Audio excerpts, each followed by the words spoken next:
Okay, this is going to be book recommendations. I'm going to do it off my favorite shows and stuff that I read recently. I'm going to include adult and I'm going to, at later on in the video, I'm going to do YA romance as well. I will always recommend M.A. Wardell. So that's Teacher of the Year, Mistletoe and Mishkas, Napkins and Other Distractions, and his last book in the Teachers in Love series, which is Husband of the Year, which revisits the couple in Teacher of the Year. Spicy, cute, and can also have some heavy topics. Marshmallow Mountain, this is the Big Boys in Love series. The second book is Cut to the Feeling, and that one's good as well. These are really funny, they're really relevant to today. If they were to make all of these into a rom-com, I would binge them, watch them, rewatch them every year. Winging It With You by Chip Pons. This is about somebody that gets dumped at the airport. They end up meeting a pilot, and he needs a buddy to go with him on this reality TV show. So they flip a coin, and the pilot ends up going with him to the reality TV show, and it's about them competing in this reality TV show. It's pretty fucking good. I'll Have What He's Having, and It Had to Be Him. Same authors. They are romances with Middle Eastern main characters. They were born and raised in Kansas City. I'll Have What He's Having is about this sommelier that's trying to impress this guy who he thinks is a food critic, but isn't a food critic. And they end up hitting it off, and they end up getting to know each other. It Had to Be Him. It is a second chance romance, kind of, where both main characters are adults now, and they end up meeting each other by happenstance in Italy, and they're both dealing with their own things. And they knew each other in high school, and they are like, yeah, I had a crush on you. No, I had a crush on you. And then it goes from there. Stuff that I read recently, The Proposal was my favorite so far. This is by Sonora Reyes.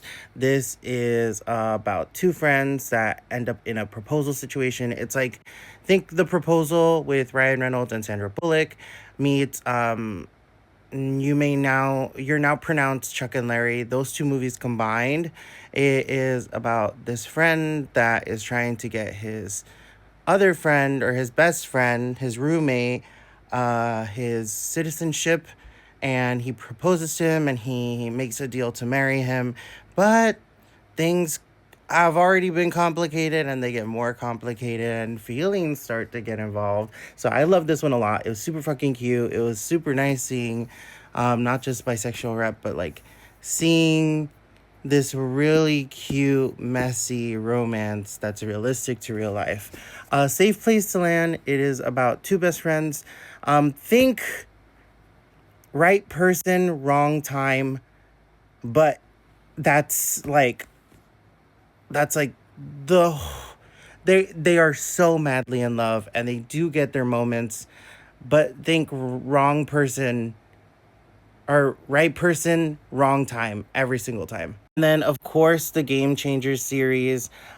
This is how I like them. I would put Heated Rivalry and Long Game on top. I love Role Model. Pretty much that's tied with Long Game and Heated Rivalry. Then it's Game Changers.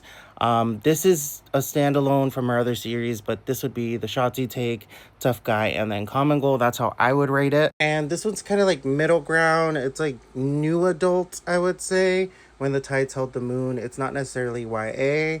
It does feel a little adult. It does deal with migration stuff.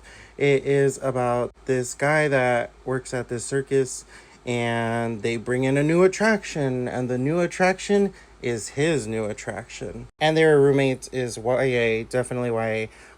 These two former best friends that had a falling out end up roommates at this boys' school, but one of the roommates doesn't know that he is his former best friend because he transitioned. Darius the Great is not okay. This is about a kid named Darius that goes to see his family. And he is having kind of like identity issues, not like with his gender, but specifically with who he is and how he fits into society, because he's not really of his culture, but he's not really American. He's like this in between. I related to it a lot. I finished it on like a 3-hour, 4-hour flight. I was just like cramming it in. This was before I listened to audiobooks, and I was going through it. I know I'll probably annoy somebody who always watches my videos, but Aiden Thomas, that is my king. Hey, king. If you want to read a YA book that has a story and that's still it's this is your go-to author. The Sunbear Trials duology, and then the Cemetery Boys. Sunbear Trials, think Demigod Hunger Games, and then Cemetery Boys, think I resurrected a ghost of this boy that didn't know he was dead. Now we have to solve his murder, but we also have to bring it back, or else he's gonna turn into a poltergeist. And my family doesn't accept me as a boy witch, but hey, I brought back this guy, so it validates my gender. The Darkness Outside Us is like, that's also kind of like new adult. I don't know. I feel like it's new adult, but it's also very much YA. It is about these two guys that are stuck in this spaceship and they have to figure out how to survive. And this AI kind of is going after them. Check Please is this comic book. It is also kind of YA. It's like kind of new adult because they're in college. This is like middle ground one too, where definitely new adult, but these two hockey players are kind of throwing googly eyes at each other, and then they end up finding out that maybe there's more. It's very cute. Everybody around them is super accepting. I am still halfway through the second one. I haven't finished it, and I think it's because I have attachment issues, and I feel like I don't want to let go of these characters because they're all super cute, and all the like literally all the side characters are amazing. Your lonely nights are over. Think Scream, but YA, and this killer is coming out after these two gay best friends. It was messy. It was fun. It was cute. And last but not least, I definitely forgot about Micah. I'm so sorry, Micah. Let the Leaves Lay Where They Fall and Embers Glow After the Fire. This is about two guys that meet up on Grindr, and they end up losing touch with each other until one of them ends up going to the other's restaurant, and the other one has to serve them while the other is on a date. So it kind of is a little messy there. And then Embers Glow After the Fire. So these group of gay friends go on this retreat, and this older man and this guy in, I think he's 20s, 30s, he ends up they both fall in love with each other. They get to know each other. It's super cute.